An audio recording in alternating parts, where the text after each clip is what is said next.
What's going on, y'all? So listen. What's going on, y'all? So we are back. We are back for an episode review of a brand new show under the franchise of Love and Marriage, and this one is called Love and Marriage DC. Okay, and the first episode is called Welcome to the Chocolate City, and at the helm of it we have Monique Samuels from Real Housewives of Potomac. All right, now Mama got up on here. You know she had to floss a little bit at the beginning with her little Bentley, you know. And she looked good. I ain't even gonna lie, she looked real good. She looked real good. I ain't seen her in a long, long time. She looked real, real good. Actually, all the ladies on here, they look beautiful. Um, we got her, her little intro was a little shady because, she said, you guys may know me from, Not for Lazy Mom podcast, my essential oils, and then, from that other reality show that I did, Real Housewives of Potomac. And she kind of threw shots at it like a couple more times in the episode, but it's understandable. It's understandable because, the drama that happened over there. I mean, sometimes it's okay to be petty, but, sometimes people will look at it as if you haven't let it go, and what we don't. Because for a minute, Monique, we got to be real, bitch. You ain't let that shit go because you just kept on talking. At one point, I'm not even going to lie, I did follow, out of all the housewives, there was a couple of housewives that I did follow, and I did follow Monique, but bitch, I had to unfollow. I'm talking about on Instagram, girl. I had to unfollow, girl, because y'all know I don't really follow these reality TV stars like that, people, personalities. But girl, I must have followed for a quick second. I had to unfollow, and not because she a bad person. It was just that it was just too much. It was just too much because it was at the height of the whole situation that was going on in the Potomac, and I was tired of hearing about the shit. Like, it happened, and you chose not to come back, which is understandable. And I feel like she did the right thing because at the end of the day, if she would have went back to Potomac, bitch, what would she would have been doing? Who would she would have been doing it with? Only filming with Karen? Because nobody else fuck with her. So that's that. But hey, sometimes you got to know when to bow the fuck out. And she did that. Carlos Kings called her up and said, listen, girl, you need to get up on this TV show. Okay, you can't be sent back. You need to come through. She said, nah, I'm good. After that whole shit that went down, like, I just can't really do that shit. And he was like, okay, but I want you to think on it before you give me a definitive answer. And she was like, I will. And I said, girl, go ahead and take that shit, take that check and get that, get that goddamn exposure. Okay, you got business. We ain't turning down shit when we got business and products to fucking promote. That's what you need to do. If anything, because you saw how she first started off. She said, you know me from Not So Lazy Mom, okay, and my essential oils. There you go, product placement. And her very first goddamn scene was her doing a pop-up shop on her little essential oils and her little mommy shit. You know what I'm saying? And I was like, see, that's what you're supposed to do. That's why you're on the show. All right, we get introduced to she said basically that this show is basically to see the real her. Okay, the her that was being held back on the other show. Okay, like, you get to see her actually with her kids and her doing her things or whatever. And I said, honestly, I don't think it's gonna be no different from Real Housewives of Potomac because you're doing the same thing. Okay, but hey, if that's what you say, that's what you say. We get introduced with new characters. Ashley Silva, she's DJ Quicksilver's wife. She also has a mommy podcast. We get introduced to Irena Tyler. I don't know what her husband name is. She said they TikTok famous.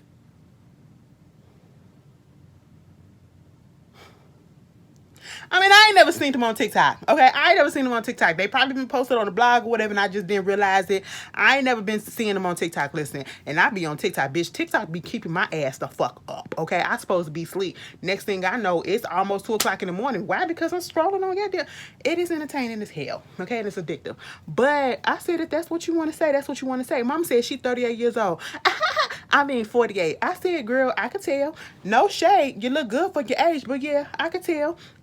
Decent. You ain't have to lie about your age like that, but it was cute. I liked it. And was married for 26 goddamn years. I said 26 years to the same dingaling.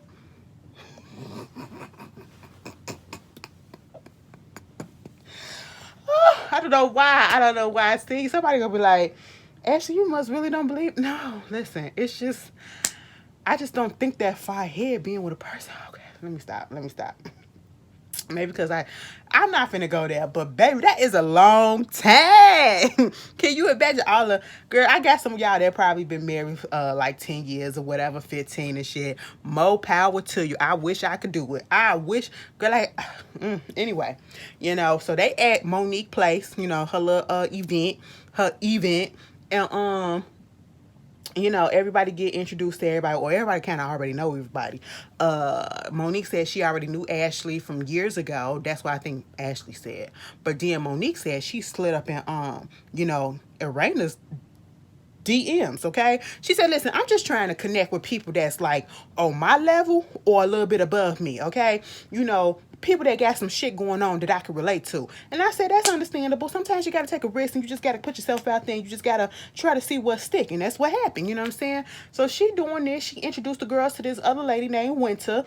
And, I was like, hey, Winter, and she was like, I think it was Arena or Ashley. One of them said in their confession that when I seen Winter, I said, Mama must be really going through some shit. Cause look at what the fuck she did to her hair. I said, what did she do to her hair? Girl, when they put the camera back on her, I said, oh, that's what she did to her hair. Now, every time we see somebody, a woman like shave their head, like she had it shaved right here. It was giving very much Tisha Campbell. Okay. When she shaved her. But y'all remember it was a period where women were and people was just shaving the sides of their heads or whatever like that. And it's always this misconception that women must be going through a person must be going through something, especially women when they shave their hair off or when they go bald or whatever. Sometimes you just want to start anew. You don't really just have to be going through anything. You just want to have a new look or whatever. But Mama got up there and baby, she started talking and she said, listen, I know Monique through our husband because our husband used to play football together. Next thing you know, everything was good. We was together for like 16 years or some shit like that. Next thing you know, this bitch was cheating on me. And then not only that, he came up with a baby on the side. And then not only that, he came up with another baby on the side. I said, wait a minute, what?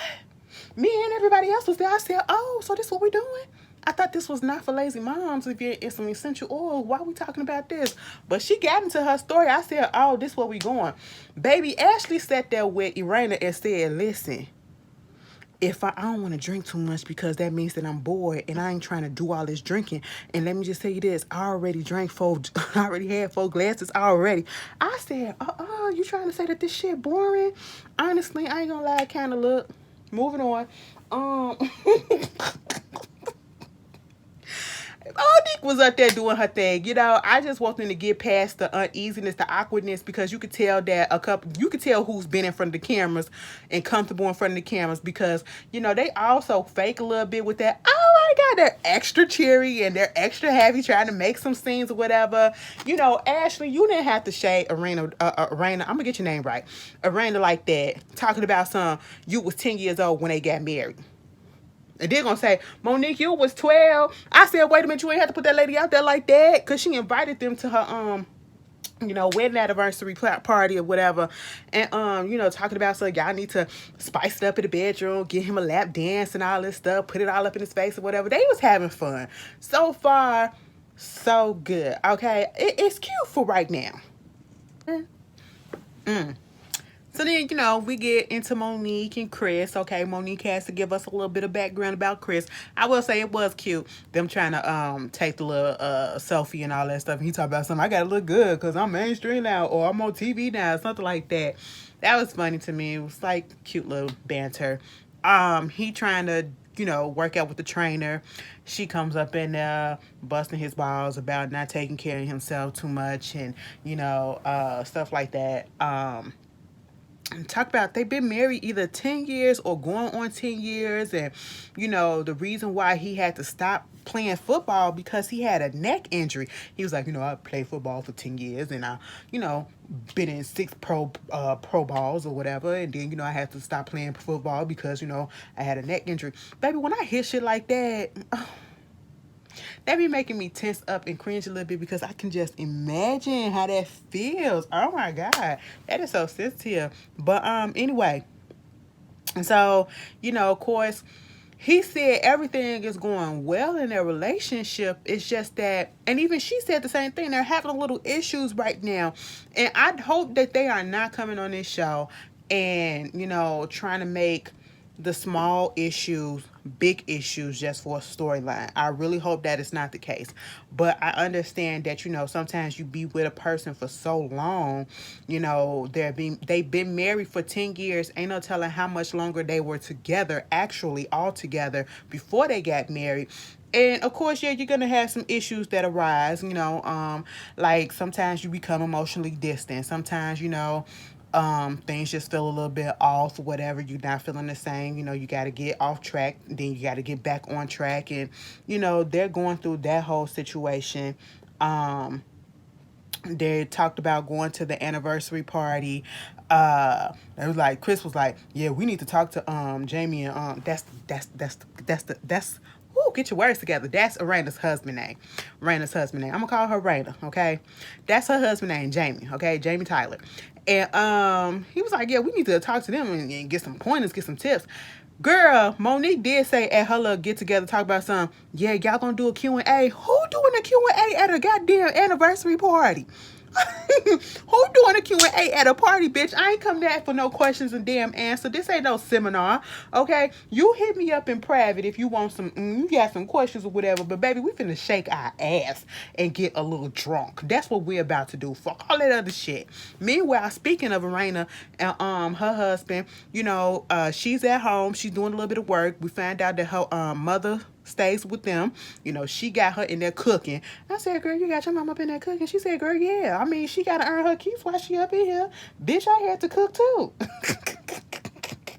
I said, all right, bitch. She said, listen, she been here for 5 years and I love it. Okay. Did you notice how mama was looking annoyed when she said, mama, is the food ready? Mama turned around like,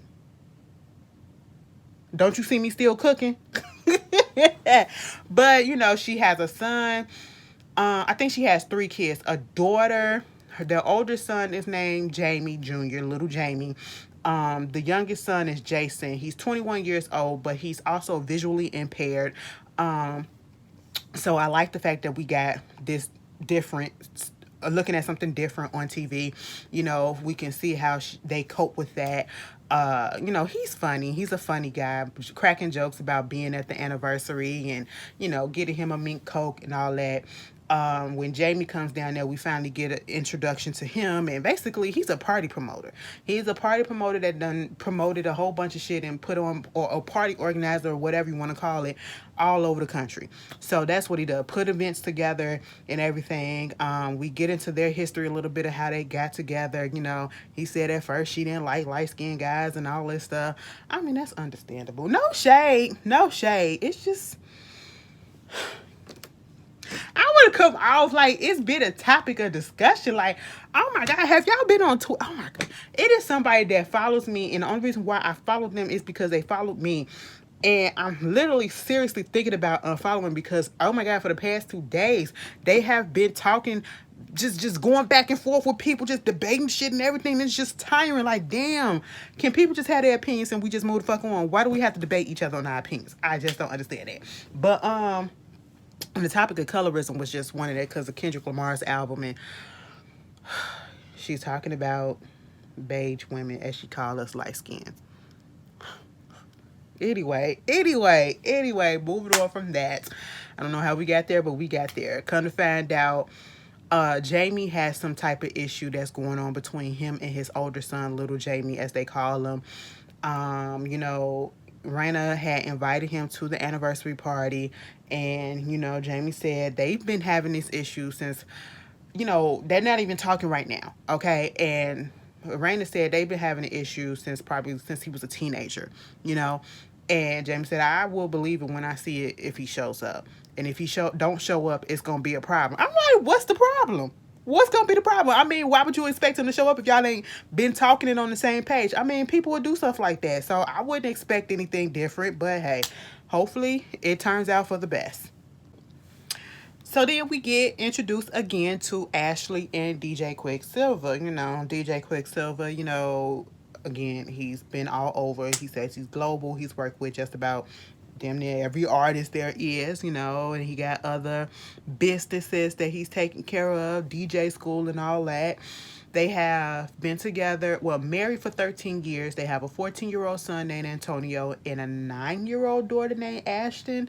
Um, it's the typical with the wife sometimes feeling as though they're doing all of the work and not getting any help with managing the house, managing the kids, and not being able to put everything that they want to do out there or having enough time to do it. And that's what Ashley's issue is. She says she feels like she's a married single mom. Okay, because he's not always there. When he first get introduced, he had came in late because he had a late night gig or something to do. So there's that, and he feels some type of way as well. He knows that he needs to be there more, and he knows that he needs to do better, and he said he's gonna strive for that because she's trying to relaunch her podcast. She's trying to, rebrand the podcast, relaunch her clothing line that she has with her daughter, and write a book. She's supposed to be writing a book, but she can't write the book because she don't have enough time to do it to herself to do it.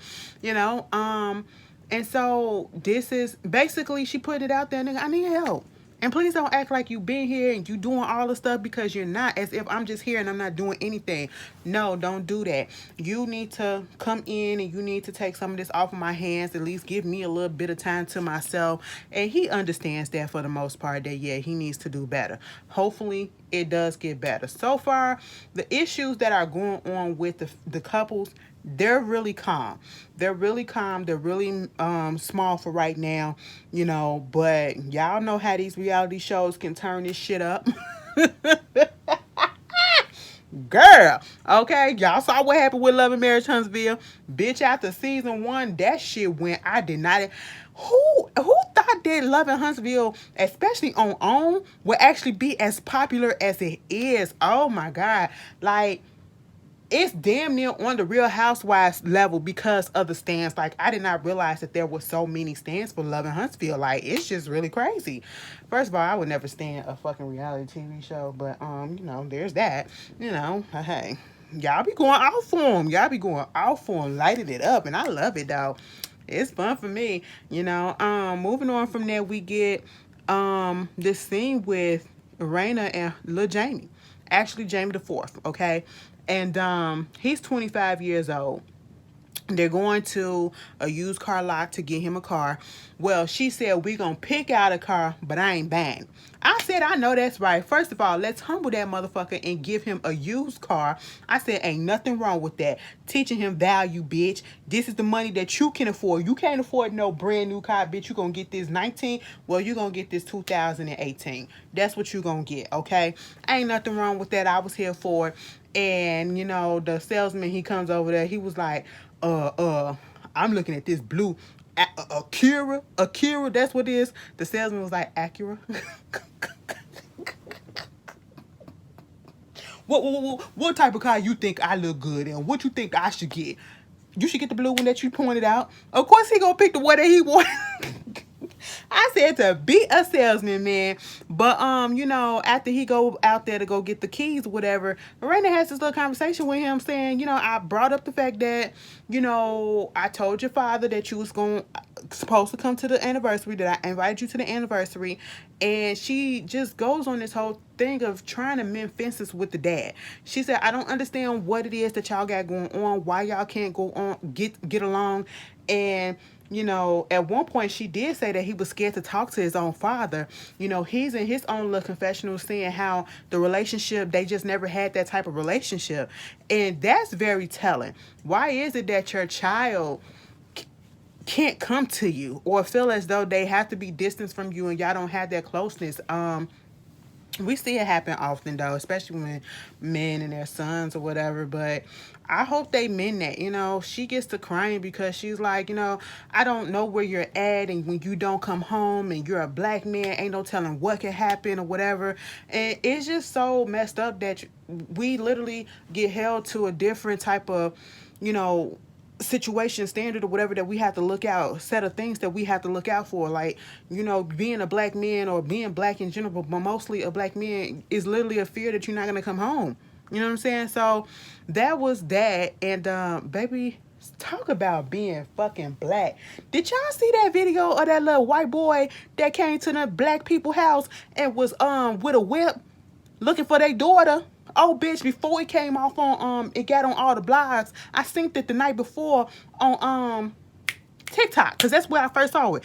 I said, oh my goodness. And then when the daddy, they confronted him or whatever, and he came out there with the gun, I said, what?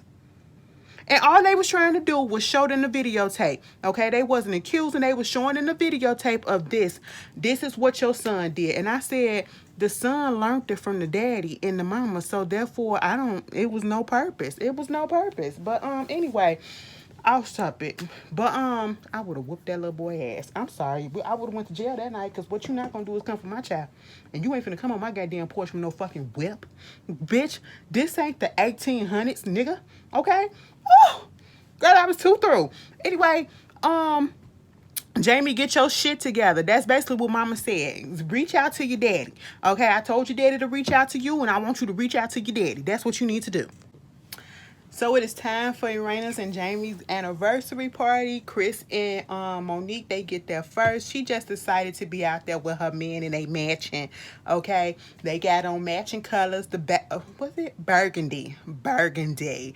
And then we get to Quicksilver and Ashley. They show up, and we come to find out that listen, he just got off of work. Okay. And basically, their whole issue is Ashley wants him to work less. That's what it is. Like, the job is becoming an addiction for him. Addiction, I guess, or, a stress reliever. This is what he used to get his mind off of stuff or whatever. But, she just wants him to work less and be there home a little bit more. But at the same time, listen, let me put Winter on here as a full cast member, okay? Because baby, I need to know more about her story. So far, these little storylines or whatever, they cute or whatever, okay? Ain't nothing really popped off, okay? We got little family issues with the son or whatever, and we see that or whatever for Raina and all that shit. But Jamie and that, that's cute or whatever. But let's get up into Winter tea, okay? Cause she is where the drama is at. I want to know what's going on with her relationships. I mean, you invited us a little bit. Okay, now, when you was at that girl event, you said, bitch, I guess this was the first marriage. I ain't know she was married twice. Divorced twice, too. Okay, listen, she said I was with that first man. You know what I'm saying? Next thing I know, I'm thinking I'm happily in love. This motherfucker out here cheating on me. Got 2 outside babies on my ass. Then the last one that I haven't spoke to in 6 months. Okay, we only been together for a goddamn year, and he gets some message or whatever that he ain't even tell me. Like, he got hit with some news. He ain't even want to tell me or nothing or whatever it is. And next thing I know, he just gone. He over there at his mama house. And they was like, ain't he almost 60 years old? I said, wait a fucking minute. Well, damn, Winter, how old are you? Are you a sack chaser? What's going on, girl? She was like, yeah, he'll be 60. He'll be 60. I said, oh my God. Bitch, put Winter on here full fucking time, bitch, because I need to know her chi, because she the only one that's really got my interest peaked. Okay, she picked me up. I said, girl, what? You really been going through it. Damn, and so DJ Quicksilver get there, like I said, then Irana and they up there trying to talk about the whole situation of, they've been together for 26 years. I'm talking about we need a Q&A. I need to get some advice and some tips and all this stuff.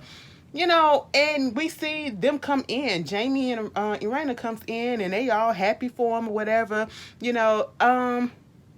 I want them to come off a little bit more natural. It's just a little bit too, I don't want to call it fake. I mean, people think I'm coming for people when I say stuff be fake, but they just overly dramatic, overly doing it. Oh my God. I mean, they look at all this and all that. I'm like, calm down. That's not how you do it, okay? But it's cute. I get it. First show, first episode. Like I said, everything most likely is going to natural out by the time the season is over with. So I'm just letting this go, but I'm just mentioning it at the same time, because it wouldn't be me if I didn't. But at the same time, I was like, this is cute. He looked nice. I actually like what he had on more than I like what Irana was wearing. I said, that suit, I don't know. It's something about a tailored black or navy blue or gray suit on the nigga. Somebody said if I didn't know you, I would think that your ass was straight. No, bitch, I'm not straight. I just appreciate the nice looking things, okay? Nice looking people. And I will tell you, listen, you attractive. I ain't saying he all that, but I mean, that suit look real good on him, okay? You know, it's something about a man in a tailor suit that looks really, really good. Y'all want to know what?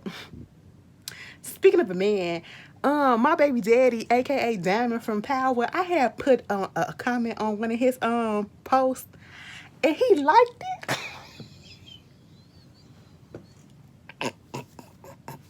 Anyway, that's my sperm donor. But and he used to play football too. Girl, I could be on here with him. Loving marriage, what? Loving sperm. I don't know. Anyway, moving on from that. So they get there. He was waiting to see if his son was gonna pop up, and of course he does. You know, I think he popped up with his little girlfriend or whatever. And he was like, I mean, cool. He popped up. Now I hope the nigga don't embarrass me. I said, now hold on. Now Jamie, stop it. Stop it. Okay? We at a good place right quick. We ain't have to put all that emphasis on there. You know, take that back. Take that back. Just be like, I'm so glad he showed up. Period. That's it. Then they up there, Monique talking about something. I'm trying to get to where they at. Because listen, my parents, they divorced around 23, 22 years being married. And then, you know, you got Chris and his parents. They're like friends. And I'm sitting here like, okay. So when little Jamie get up there, he goes over there. He asks to speak to Big Jamie. They go have a little conversation, and he was like, "You know, it's just that I was out here. A lot of the stuff that was going on with me is because I was out here still going around hanging with the wrong people. You know, thinking that the weed wouldn't affect me, but it really was." And I said, "Oh, we ain't gonna do that." Mind you, I got some stuff standing right here. I said, "Oh." What?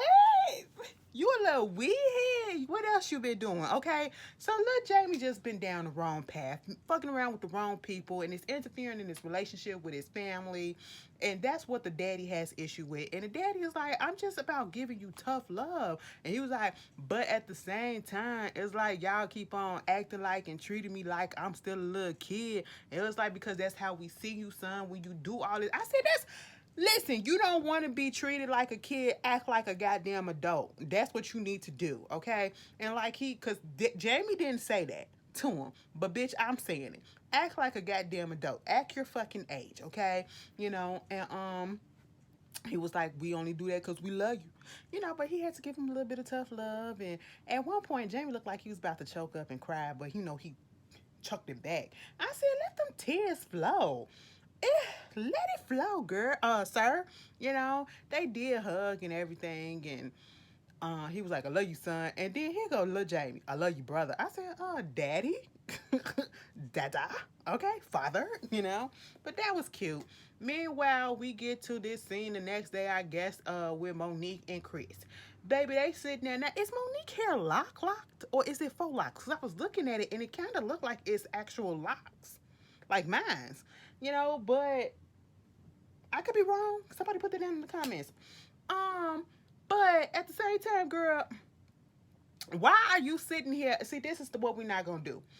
I understand that we got somebody up in the group that's been married a long time or whatever, and now you need to have some advice. It's like y'all just hitching y'all wagon to them, Jamie and Urana trying to get advice, and then got in your feelings a little bit because they didn't open up. Yeah, I was expecting them to, say some things or whatever, but they was just like so close to the vest and closed off or whatever, like so guarded. Maybe they don't want to tell the group nothing. Baby, that's what y'all came on this show for? To get up in people's business like that? They ain't marriage counselors. You need some information. Go to a goddamn marriage counselor. Don't get in your feelings because they ain't gonna open up on their anniversary, bitch. I am not here to teach you a goddamn lesson on my anniversary as to how to keep your man and your woman together. That is not what I'm here for. I'm here to have fun and to enjoy my spouse. That is what I'm here for. Okay? You know, and then here come Monique talk about well, the ones that's so guarded probably got the most to guard. Listen, don't do that, ma'am. Because what's going on in your relationship? Is this really a real issue that's going on in your relationship? Or is y'all just doing this shit for a fucking storyline? Okay? Because I could go there. We don't want to do that. Okay? I said leave them people alone. Let them enjoy their day. Damn. But, you know, moving on from that, apparently they've been seeing the life coach at least, I was about to call him Curtis. Curtis, you were supposed to love me. Okay. But I'm about to watch that as soon as this go off. I am about. We love us a dream girls. Girl, we quote that shit front to back.